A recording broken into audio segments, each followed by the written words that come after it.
और आपको बताएं कि पनामा जेआईटी में पेशियों पर नवाज लीग के वावेले के जवाब में पाकिस्तान पीपल्स पार्टी भी मैदान में आ गई है। स्पीकर सिंध असेंबली आगा सिराज दुरानी कहते हैं कि ख्वाजा साद रफीक ने पता नहीं कौन सी गोली खा रखी है कि उनको भुट्टो याद आ गया।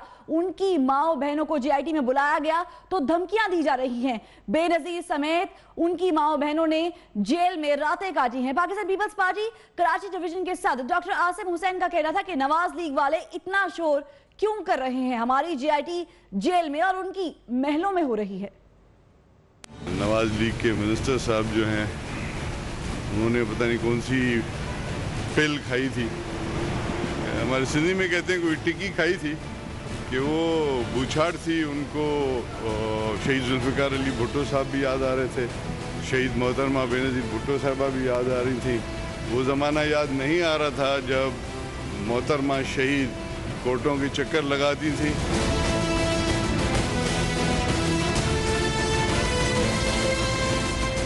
वो ज़माना उनको याद नहीं आ रहा था जब मोहतरमा शहीद जेलों पे जाती थी, सेंट्रल प्रिजन पे जाती थी, लांडी जेल जाती थी, कोट लखपत जेल जाती थी और उडियाला जेल जाती थी। वो ज़माना उनको याद नहीं आता है।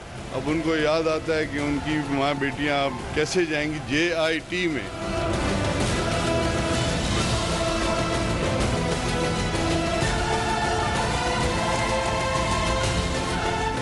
और क्यों कर रहे हैं? शराफत से आए, हम भी आते हैं शराफत से, कोर्टों में भी आते हैं, अंदर जेल भी रहते हैं। हमारी तो जीआईटी हुई जेल में रह के, उनकी जीआईटी हो रही है महलों में रह के। शोर क्यों कर रहे हैं कि जी आया तो एक कानून के तहत आया ना, हमने तो शोर नहीं किया, हम भी कानून के तहत अंदर हो गए।